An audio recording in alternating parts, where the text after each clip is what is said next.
नमस्ते, वानप्रस्थ में आपका स्वागत है। मैं अजय शर्मा। मनीषी गण कहते हैं कि सारे शास्त्र लुप्त भी हो जाएं और ईशावास्योपनिषद का प्रथम सूत्र बचा रहे तो सिर्फ एक उस सूत्र के माध्यम से सारे शास्त्र दोबारा से रिकवर किए जा सकते हैं। आज हम उसी सूत्र पर चर्चा करेंगे। ईशावास्योपनिषद यजुर्वेद में आता है। ये उपनिषद हमें यजुर्वेद से, शुक्ल यजुर्वेद से प्राप्त होता है।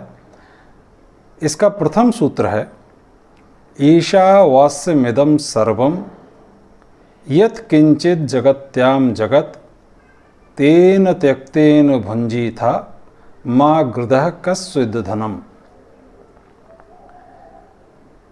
इसकी पहली लाइन पर हम विचार करेंगे, उसके बाद दूसरी लाइन के अर्थ को समझेंगे। क्यों इस सूत्र को इतना अधिक महत्व दिया गया है, क्या इसकी विशेषता है, इसकी व्याख्या हम करके उसकी गहराई में थोड़ी जाने का प्रयास करेंगे। ईशावास्यमिदं सर्वम यत् किंचित जगत्याम जगत। इस पूरे क्रिएशन में, फिर वो चाहे 5 एलिमेंट्स हों, अर्थ, वाटर, एयर, स्पेस, फायर, या फिर प्लांट्स हों, एनिमल्स हों, ह्यूमंस हों, माउंटेन्स हो, रिवर्स हो, ओशन हो, सैंड हो, या पूरी पृथ्वी हो, या पूरा सोलर सिस्टम हो, या गैलेक्सी हो, या गैलेक्सीज हों, पूरा यूनिवर्स हो, मल्टीवर्स हो, सब में ईशावास्यमिदं सर्वम, ये जो तत्व है जिसे ईश कह रहे हैं, ईश्वर कह रहे हैं, वो तत्व, वो परम चेतना सब में समाहित है, सर्वत्र व्याप्त है। यत् किंच जगत्याम जगत, चर अचर, दृश्य अदृश्य, सब में वो कॉन्शियसनेस जिसे ईश कह रहे हैं, सुप्रीम कॉन्शियसनेस, द स्पिरिट, वो सर्वव्यापक है, सर्वत्र है, सब में व्याप्त है। अब इस प्रिंसिपल को थोड़ा समझें।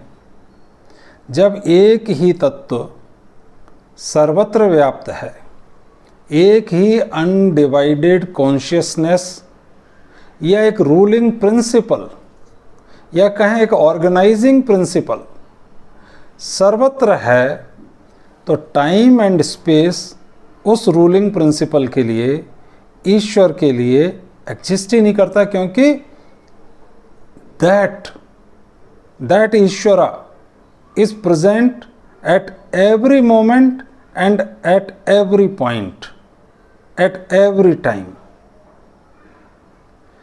तो अगर ईश्वर ही सर्वव्यापक है, सर्वत्र वही विद्यमान है, तो सब कुछ अनडिवाइडेड हुआ, यानी कि सब कुछ इंटरकनेक्टेड हुआ, इंटरडिपेंडेंट हुआ। फिर मेरे और आपके बीच में, मेरे और प्लांट्स के बीच में, मेरे और सोलर सिस्टम के बीच में, मेरे और इस पूरे यूनिवर्स के बीच में कोई डिसकंटिन्यूटी नहीं है, कोई डिवीज़न नहीं है, कोई डुअलिटी नहीं है। इस महान सिद्धांत को समझने की कोशिश करें। सारी समस्याएं कहाँ आती हैं? जब हम डिविजिव कॉन्शियसनेस में जाते हैं, जब हम अपने को एक इंडिविजुअल समझते हैं और इंडिविजुअल का समग्र से, होल से कोई रिलेशन नहीं मानते। अब हम दूसरी लाइन पे आते हैं। दूसरी लाइन कह रही है तेन त्यक्तेन भुंजीथा मा गृधः कस्य स्विद्धनम्।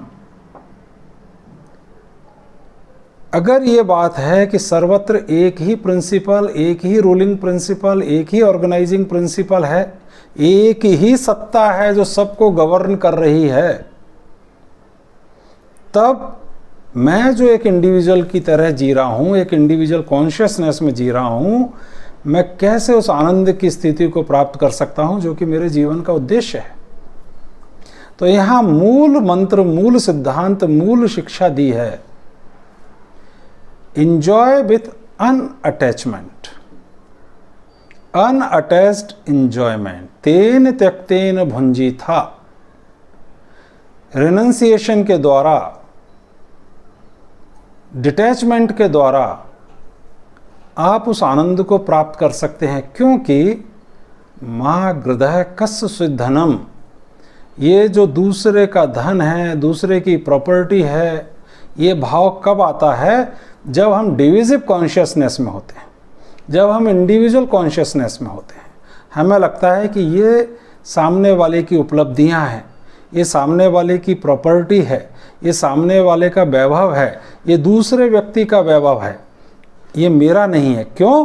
क्योंकि मैं डिविजिव कॉन्शियसनेस में जी रहा हूं, जबकि ये पूरी सृष्टि एक ही कॉन्शियसनेस से भरी हुई है। ईशावास्यमिदं सर्वम, सत चित आनंद, एक ही एग्जिस्टेंस है, एक ही कॉन्शियसनेस है और वो ब्लिसफुल है।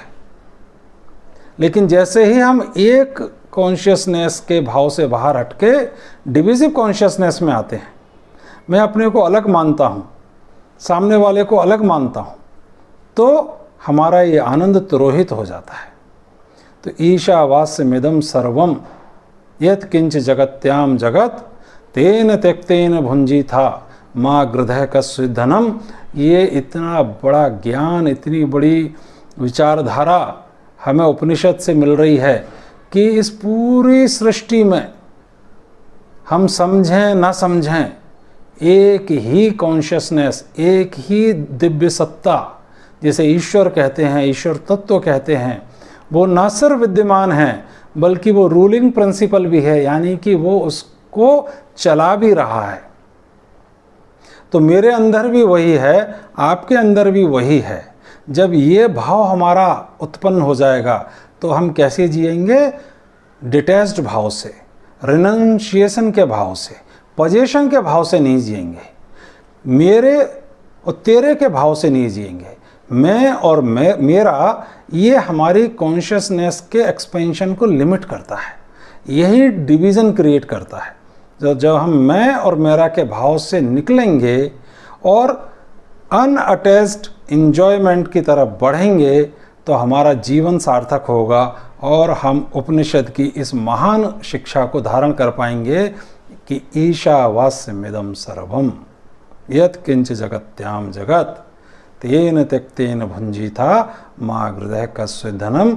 आप सबसे प्रार्थना है कि ईशावास्य उपनिषद को पढ़ें, और कभी अवसर मिलेगा तो इसके कुल 18 सूत्र हैं। आज हमने पहले सूत्र पर चर्चा की, आगे भी मैं इनके सूत्रों को आपके सम्मुख लाऊंगा इस उपनिषद के।